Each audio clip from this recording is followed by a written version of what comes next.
ಸರ್ಕಾರ ದುಡ್ಡನ್ನು ಪೇ ಮಾಡುತ್ತೆ. ಅದೇ ನಮ್ಮ KSRTC ನೌಕರ ಬಸ್ ನಲ್ಲಿ ಮಲ್ಕೊಂಡು ಅಲ್ಲೇ ಸ್ನಾನವನ್ನು ಮಾಡಿಕೊಂಡು ಬೀದಿ ಬದಿಯಲ್ಲಿ ಊಟ ಮಾಡಿ ಇವತ್ತಿನ ದಿವಸ ಸರ್ಕಾರದ ಬಾಕ್ಸ್ ತುಂಬಿಸ್ತಾರಲ್ಲ, ಅದು ಅರು ಆಗುದಿಲ್ಲ ಇವ್ರಿಗೆ. ಕೇಳಬೇಕು, ನಾವು ಎಲ್ಲಿವರೆಗೂ ಕೇಳೋದಿಲ್ಲ ಅಲ್ಲಿವರೆಗೂ ಕೊಡೋದಿಲ್ಲ. ಅದಕ್ಕೋಸ್ಕರ ಬಂಧುಗಳೇ, ಇವತ್ತು ಒಂದು ಹೊಸ ಅಧ್ಯಾಯ ಪ್ರಾರಂಭವಾಗಿದೆ. KSRTC ನೌಕರರ ವರ್ಗ ಇಂಥ ದಿಟ್ಟು ನಿರ್ಧಾರ ತಗೊಂಡು ಒಳ್ಳೆ ಸಂದೇಶ.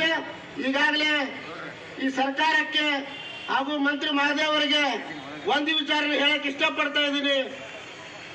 ಸರ್ಕಾರ ಈ ನಮ್ಮ KSRTC ನೌಕರ ವರ್ಗ ಅಷ್ಟೇ ಅಲ್ಲ, ಇವತ್ತಿನ ದಿವಸ ಹೋರಾಟಗಾರರ ತಾಳ್ಮೆಯನ್ನು ಪರೀಕ್ಷೆ ಮಾಡ್ತಕ್ಕಂಥ ಕೆಲಸವನ್ನು ಮಾಡಬೇಡಿ, ಅವ್ರನ್ನ ಹೊಡಿತಕ್ಕಂಥ ಕೆಲಸವನ್ನು ಮಾಡಬೇಡಿ.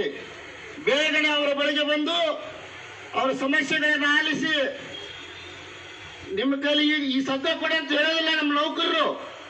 ನೀವು ಬರ್ರಿ, ನಮ್ಮ ಕಷ್ಟಗಳನ್ನು ಆಲಿಸ್ರಿ. ನಾವು ಎಷ್ಟು ವರ್ಷದಿಂದ ಬೇಡಿಕೆಯನ್ನು ಇಟ್ಕೊಂಡು ಬಂದಿದ್ದೀವಿ, ಅದನ್ನೆಲ್ಲ ಪರಿಗಣನೆ ಮಾಡಿ ನಮಗೂ ಒಂದು ಸ್ಥಾನಮಾನವನ್ನು ಕೊಡಿ ಅಂತ ಕೇಳ್ತಾ ಇದ್ದಾರೆ. ಅದು ತಪ್ಪಲ್ಲ. ಈಗಾಗಲೇ ನಮ್ಮ ನೌಕರ ವರ್ಗದ ಪರವಾಗಿ ಈಗ ಈ ದೇಶದ ಬೆನ್ನೆಲುಬು ಯಾರಪ್ಪ ಅಂತಂದ್ರೆ ರೈತ. ಈಗಾಗಲೇ ಪ್ರಪ್ರಥಮವಾಗಿ ಮೊಟ್ಟ ಮೊದಲನೇದಾಗಿ ರೈತ KSRTC ನೌಕರನ್ನು ಬೆಂಬಲಿಸ್ತಾ ಇದ್ದಾನೆ. ಇದು ಮುಂದೆ ವಿಕೋಪಕ್ಕೆ ಹೋಗಿ ಕಾನೂನು ಕೈಗೆತ್ತಿಕೊಳ್ಳೋದ್ರ ಪೂರ್ವದಲ್ಲಿ ಈ ಸರ್ಕಾರಗಳು ಎಚ್ಚೆತ್ತುಕೊಂಡು ನಮ್ಮ KSRTC ನೌಕರರ ಸಹಾಯಕ್ಕೆ ಧಾವಿಸಬೇಕಂತ ಮತ್ತೊಮ್ಮೆ ಮನವಿ ಮಾಡಿಕೊಂಡು ನಮ್ಮ ಬಾಂಧವರಲ್ಲಿ ವಿನಂತಿ ಮಾಡ್ತೇವೆ. ನೋಡಿ, ಇವತ್ತು ನಾಳೆ ನೋಡಿ, ಈಗಾಗಲೇ ನೀವು ನಮ್ಮನ್ನು ಹಿತ ಕಾಪಾಡ್ತಾ ಇದ್ದೀರಾ. ಬಾದಾಮಿ ತಾಲೂಕಿನಲ್ಲಿ ಇರ್ತಕ್ಕಂಥ ಜನ, ನಾವು ಯಾವನೋ ಮಿನಿಸ್ಟ್ರು MLA ಬಸ್ನಾಗ ಹೋಗಂಗಿಲ್ಲ, ನಾವು ನಿಮ್ಮ ಬಸ್ನಾಗ ಹೋಗ್ತೀವಿ. ಅದಕ್ಕೆ ನಿಮ್ಮ ಸಮಸ್ಯೆಗೆ ನಾವು ನಿಮಗೆ ಬೆಂಬಲಿಸ್ತೀವಿ.